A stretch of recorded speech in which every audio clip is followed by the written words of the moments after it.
3 weeks ago today, Sabbath, February the 4th, a friend texted me. I read you his text. I've seen a lot of hate spewed in recent days about a man who is a constant winner and overachiever, and that's what the people who support him like about him. Yes, he's been caught in some lies and maybe twisted the truth a little bit, but he's still out there proving his haters wrong time after time. Some people are just jealous of someone who is successful and has money. Throw in a hot foreign model at his side, and they hate even more. You may not have wanted him in his role, but he's there now, and there's nothing you can do about it. I know it's just going to get worse over the next several days, but like it or not, Tom Brady is in the Super Bowl again.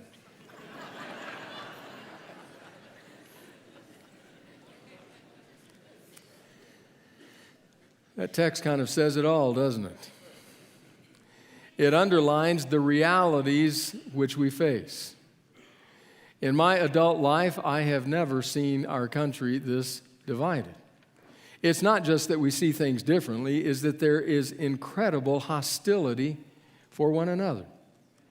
It doesn't seem to matter whether you look at football or politics, or you look at education or race, or you look at national affairs or the church. Everywhere we look, division, animosity, and hostility. And then right in the middle of that, Daniel. Now, I, for quite some years now, have wanted to preach on Daniel. But the truth is, I've always been scared off by the second half of Daniel. We end today the first half, the 6 narratives of Daniel. Next week begins the 4 visions of Daniel. The divisions of Daniel have always scared me off. But about a year, not quite a year ago, I decided, okay, it's time. We're going to wade into Daniel. I'm still scared about the second half, but we're going to wade into Daniel. And so as I've shared with you before, last summer, June, July, I sat down while in Africa and outlined the series, a lot of thought and prayer and study, which dates would be which preaching passages, what the themes were that emerged out of those preaching passages. And we were ready to go.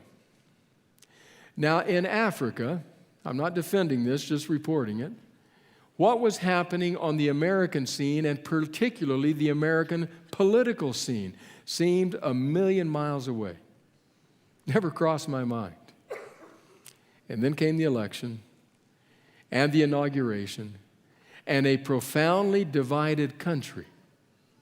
And then I would come week after week to the book of Daniel to once again open the book and begin to delve into it and read it and say, oh my goodness, are you serious? It seemed like such a good idea at the time. But I have been struck by 2 things. One that we probably all would agree on and that we all realize is that the Word of God has a timelessness about it. In other words, it endures throughout time. In every epoch, in every age, the Word of God applies. But it not only has a timelessness about it, it also has a timeliness about it. It is timely, time and again. And that's what struck me as we've been studying Daniel, the timeliness to our world situation, to our international and national situation, to our own church situation. It's exceedingly timely. Passage after passage, narrative after narrative, clear applications in our own lives and world. And then comes Daniel 6. Until today, I felt there is application that is clear. But I have to tell you, coming to Daniel 6, to one of the best known stories in Scripture, I no longer see the application. It's a very well-known story. If you grew up as a Seventh-day Adventist going to Sabbath school, or if you grew up as an evangelical Christian going to Sunday school, I can almost guarantee you that this was one of the primary stories you heard. Daniel in the lion's den. We all know the story. It's a precious story. In fact, I thought Buddy Hoteling did an exceptional job this morning singing the story of Daniel in the lion's den. But my question has been, how does that apply to me, to us? Now, I recognize I would say something very different if we were in a different country. In fact, as I read the different lists by the different Christian aid organizations, the organizations that watch the persecuted church around the world, the same names appear on different lists. I can tell you that if we were a gathering of Christians, we would have to do so in hiding. But if we were a gathering of Christ followers that came together this morning in the country of North Korea, the story of Daniel 6 would glow. It would be filled with meaning for us. Or just follow the top 10 list down to countries like Saudi Arabia or Iran or some of the other countries filled with no doubt very good people, but very repressive in terms of Christian faith. If we were there, and that's what our experience was, then I would say Daniel 6 is a chapter that has great meaning for us here, now, today. But that's not where we are. We're in 21st century Southern California. We got up, we got dressed, we came to church. We did so openly. In fact, not only openly, but knowing that we have the full protection of the law to worship God in freedom according to the dictates of our conscience. That's our experience. And so we're able to gather here and to do so and sing praises and pray and read the Word and ask the question, what does Daniel 6 have to do with us? Take, for example, one missions organization named Asian Access, or A2 for short, that reaches out into some of the countries in their part of Asia. And at least one of the countries is a repressive regime. They don't name the country, don't say which one it is, but they do say this. When it comes time for baptism, they have a certain set of questions that they ask the baptismal candidates. Now, we have many baptisms here. I had the privilege of having a baptism last week, a young woman named Tori Pratt. It was a delight to spend time with Tori and to hear how Jesus is growing in her heart and in her life, to hear what He means to her, to think about what some of the future may look like because she's walking with Him, to be able to stand in the baptistry and share with this congregation some of her gifts, some of her dreams, some of her desires for Jesus. It's a wonderful privilege, but very different than what I read here from Asian Access. 7 questions asked of baptismal candidates. 1, are you willing to leave home and lose the blessing of your Father? 2, are you willing to lose your job? 3, are you willing to go to the village and those who persecute you, forgive them, and share the love of Christ with them? 4, are you willing to give an offering to the Lord? 5, are you willing to be beaten rather than deny your faith? 6, are you willing to go to prison? 7, are you willing to die for Jesus? The baptismal vows. Quite different from the ones you took and I took. In fact, it left me wondering, what if those were our baptismal vows? What if for every candidate who steps foot into those waters, these are the questions. Are you willing to lose it all? Are you willing to die? Would we baptize anyone? Or on the other hand, would we have so many desiring baptism we wouldn't know how to handle them?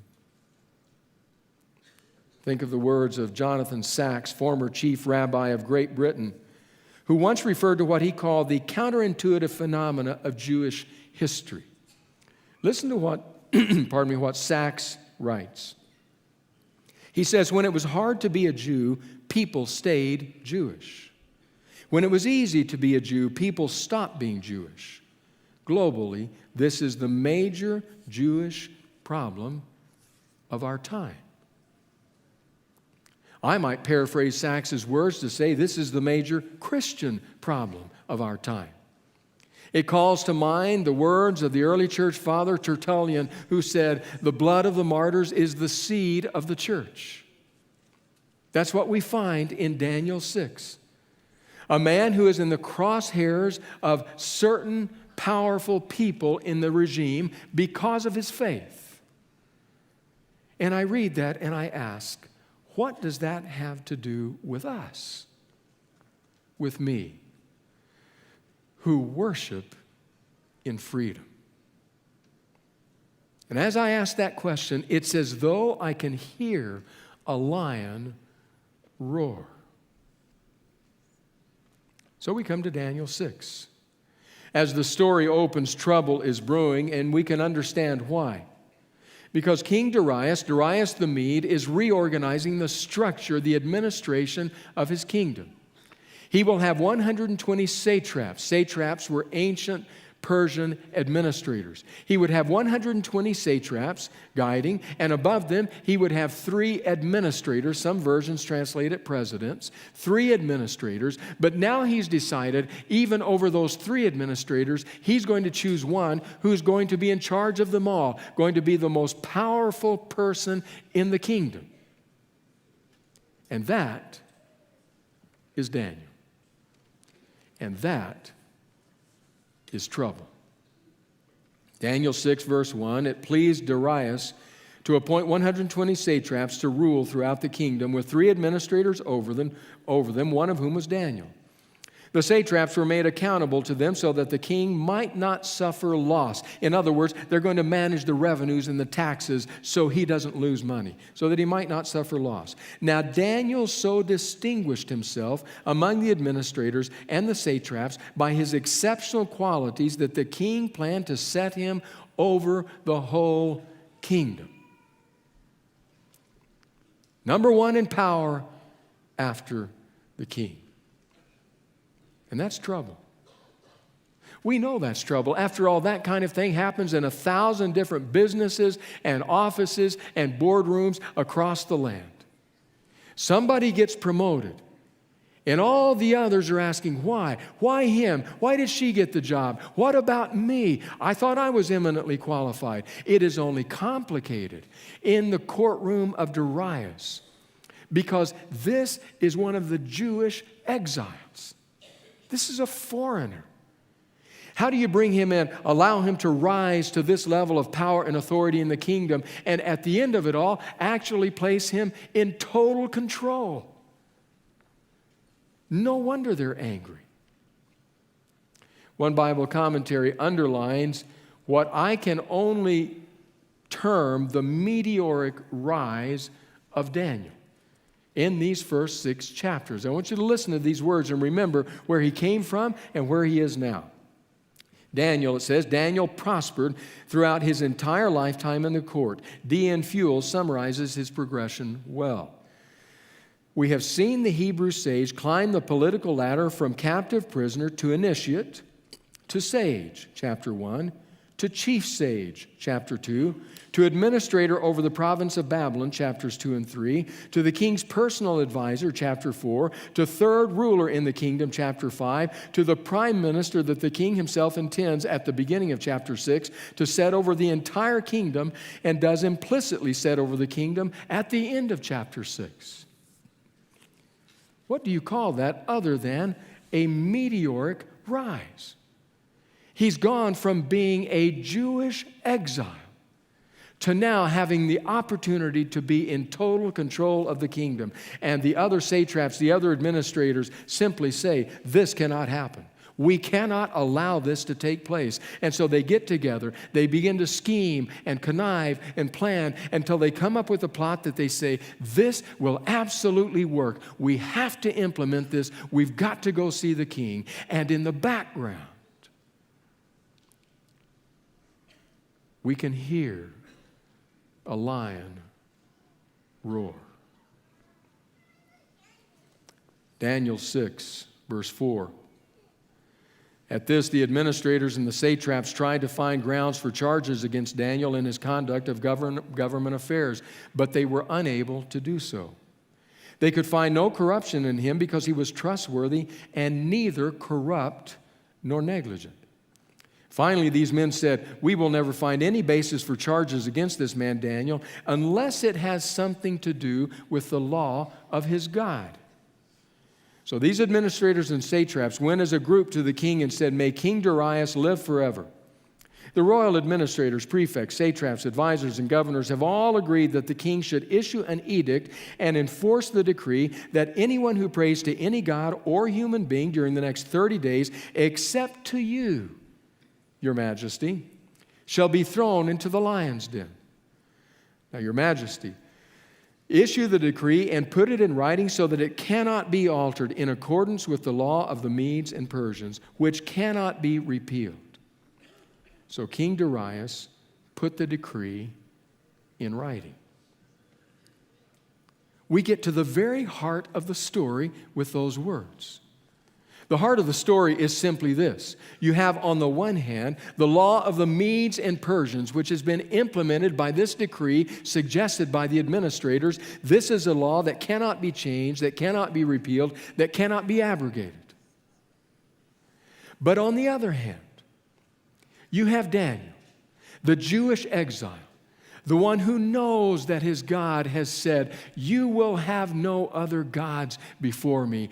The one who knows that his God prohibits him from worshiping anyone else other than Yahweh.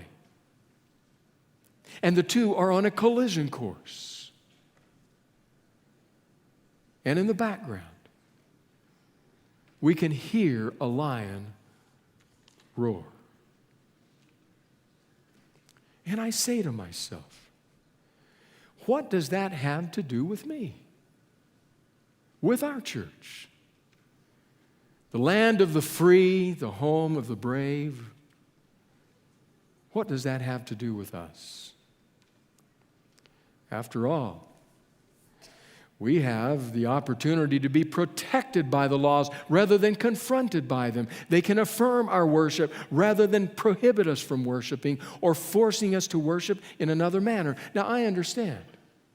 I understand that if we take the entire witness of Scripture and broaden it, that in the book of Revelation, we will come to the story, the plot line of Revelation that says that the lines of distinction, the lines of demarcation between those who follow the beast and those who follow the Lamb will become increasingly and more starkly different.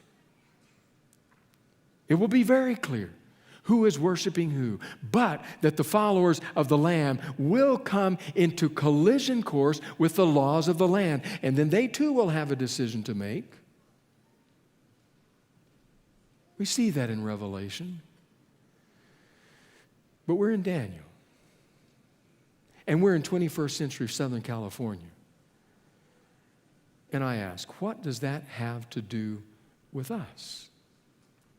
Were we in a different country, were we in a different place, I would say something very different.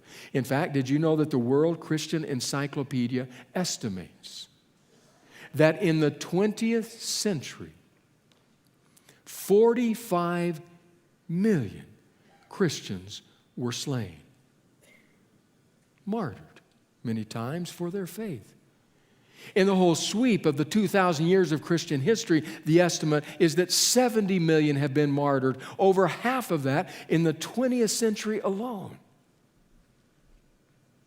And I ask myself, 45 million people in a century when I was alive and an adult. Did I know a single one of those? Did one of them live next door to me? My neighbor across the street?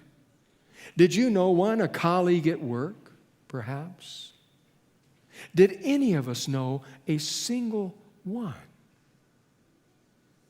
of 45 million? In the background, a lion roars, yes, but that lion is roaring back in the day and the time of Daniel and in other parts of the world today. But for us, I would have to say, it really doesn't sound like a roar. It really is a growl. That's all we hear. The lion growls. It can be deep and guttural and threatening, but it's just a growl. And you know how we hear the lion growl in our day and time? We hear it in the snide, sarcastic comment of a colleague at work who puts down our religious faith. We hear the growl and we wince. We hear it on the evening newscast as the newscaster tells a story which paints people of faith in a very bad light and tells it with ease and with clarity, and we wince because we hear the lion growl. We hear it in the monologue of the comedian in the talk show host, in a profanity-laced tirade against people of faith, demeaning what we believe. We hear the lion growl and we wince. But understand, it's not a roar. It's a growl. Yet even that is at times sufficient to cause us to question our faithfulness. It comes in small ways, unobtrusive moments, when we feel the heat of the lion's growl. Sit down in Chipotle to eat lunch, surrounded by the commotion of the crowd, laughing, talking around us, eating, enjoying lunch. We sit down in the middle of this culture affected by the lion's growl, and comes that moment when we're about to bow our heads, and then we just say to ourselves, you know what? I can just pray in my heart. Pray in my mind to God. That's what matters. Because we've heard the growl. Or we sit reading our ebook on our iPad, on our flight, thinking, I'm sure glad this faith-based book is on my iPad. Because if I was reading this and had a hard copy and my seatmate could see the cover, they'd think I was some kind of religious nut. And the lion growls. And we wince. Or consider Old Testament scholar Tremper Longman, who speaks of such things. He speaks of it as Sunday worship. He's from an evangelical background. For us, it would be Sabbath worship. Listen to what he writes about how the growl of the lion can affect us. The modern parallels to Daniel 6 in Western democracies take place in local situations. A librarian is fired because she refuses to work on a Sunday morning during worship services. A young teenager is told by his parents that he may not meet with the neighborhood church's youth group for prayer because they do not want him involved in all that superstition. A wife is told that she can be a Christian but must not act like it around the house. When we today most often encounter conflict analogous to Daniel 6, where we encounter it is the law of God versus the law of an employer, a parent, a spouse. That's when the lion growls. And that's when we are tempted to wince and capitulate. The interesting thing is that as you read through Daniel 6, and as you read the experience of Daniel and his prayer 3 times a day, it becomes crystal clear that this is just his habit. This is how he conducts his life. These small acts of faithfulness that have made him the person of integrity that he now is. His opponents, his foes, have said, we know his weak point. His weak point is his prayer life, never realizing that they had just found his strong point, not his weak point. And he kneels to pray, and as he does so, the lion roars.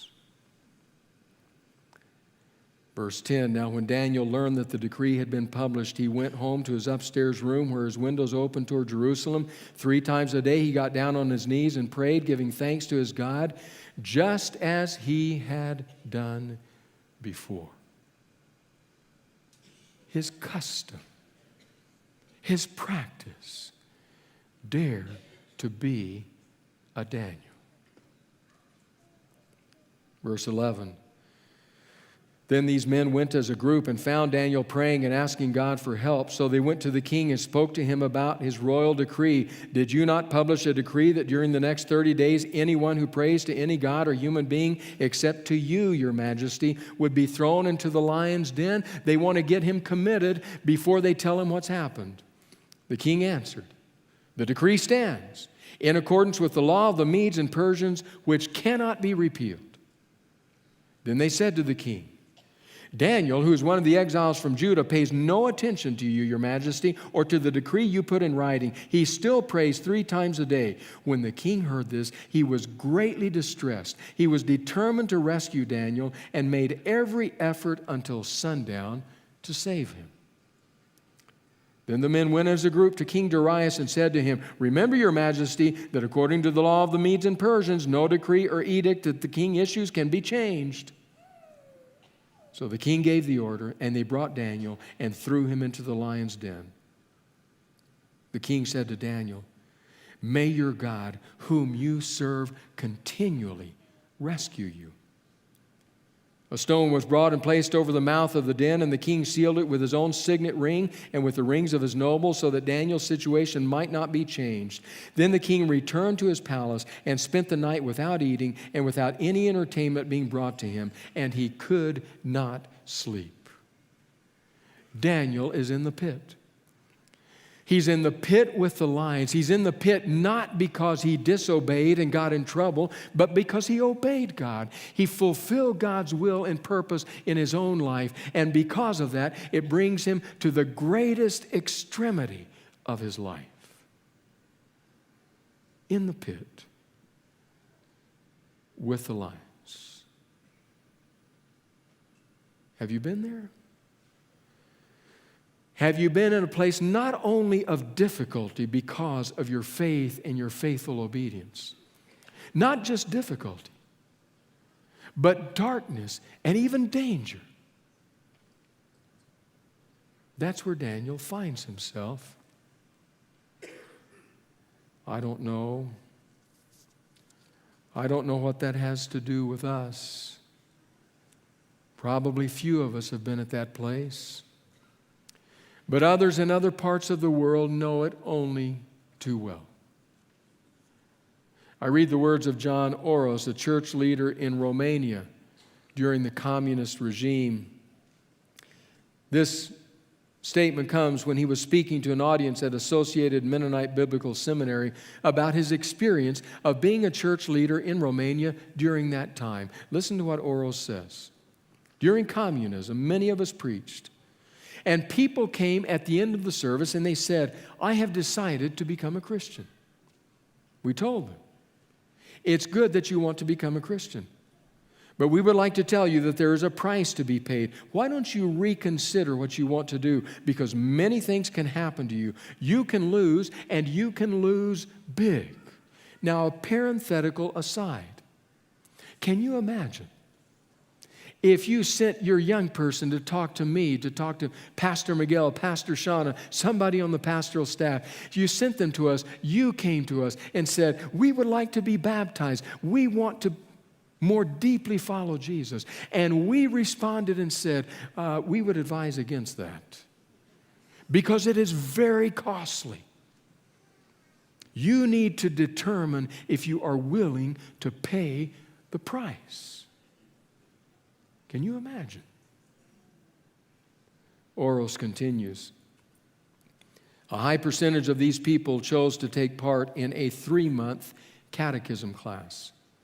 At the end of this period, many participants declared their desire to be baptized. Typically, I would respond, "It is really nice that you want to become a Christian, but when you give your testimony, there will be informers present who will jot your name down. Tomorrow, the problems will start. So count the cost. Christianity is not easy. It's not cheap. You can be demoted. You can lose your job. You can lose your friends. You can lose your neighbors. You can lose your kids who are climbing the social ladder. You can even lose your life."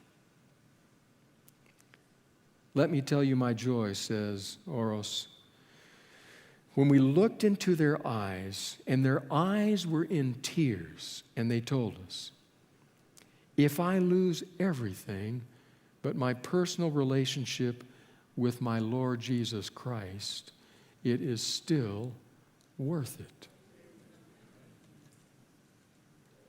Honesty time. What does that have to do with you and me? It stirs me deeply. But I have to be honest. I have been blessed in following Jesus. not losing everything. So Daniel, all the way through, has applied to our context, our situation, our world, our country, our church, ourselves. But this chapter, as we hear the lion roar, something within us admits we only hear the lion growl, and sometimes that's too much. Daniel 6:19. At the first light of dawn, the king got up and hurried to the lion's den. When he came near the den, he called to Daniel in an anguished voice, "Daniel, servant of the living God, has your God, whom you serve continually, been able to rescue you from the lions?" Daniel answered, "May the king live forever. My God sent his angel, and he shut the mouths of the lions. They have not hurt me, because I was found innocent in his sight, nor have I ever done anything wrong before you, your majesty." The king was overjoyed and gave orders to lift Daniel out of the den. And when Daniel was lifted from the den, no wound was found on him, because he had trusted in his God. Two things immediately happen. The first thing that happens is that the king, King Darius, erupts in what could best be described as a psalm of praise and adoration to this God of Daniel. This God who is able to act in such ways. He recognizes and even adores this God. But the second thing that happens, that would have been contrary to the law of Yahweh as recorded in Deuteronomy, but was apparently okay with the laws of the Medes and Persians, was that all of his foes, his opponents, the conspirators, were drawn together, including their families, and were cast into the pit of lions, who immediately ripped them asunder and consumed them. What does that have to do with us? I mean, put yourself in the sandals and the robes of the Jewish exiles in that day and time. You have been brought in exile from your land to this foreign land, a power that seems to have a might beyond any on earth. There's no way you can ever escape this. No way back home. And then suddenly, this story, this narrative, as you and as I sit watching this, we're in their sandals. We are struck powerfully by two realities. The first reality is this: it is a powerful call to faithfulness. It says to the people in a foreign land, there will come times when the law of the land and the law of God conflict, and at that point in time, you will have a choice to make. You will have to decide, whose law will I honor? It says that. But secondly, not only does it issue a call, secondly, it offers comfort. Because it says, God is able to deliver. God is able to take us out of the pit. He is able to take us out of the pit of Babylon and restore us to life and health and the privilege and ability to worship Him in our homeland. In fact, did you know that right here in Daniel 6, the last name mentioned in the chapter is the name of King Cyrus? The chronicler tells us over in 2 Chronicles that King Cyrus is the king who issued a decree and said, let the Israelite exiles, the Jewish exiles, return to their homeland and rebuild the house of their God, that they there might worship Him in peace. A call to faithfulness, an offer of comfort. God will deliver us from the pit. So what does it have to do with us? They heard the lion roar. We hear the lion growl. You know, there's a statement. There's a statement made by Jesus in the New Testament. It's a fairly well-known statement, so you likely remember it. It's a statement where He says something like this, something about faithfulness in little things. things. You remember that statement? And then he couples that with faithfulness in big things. You remember. Well, you might be interested to know this.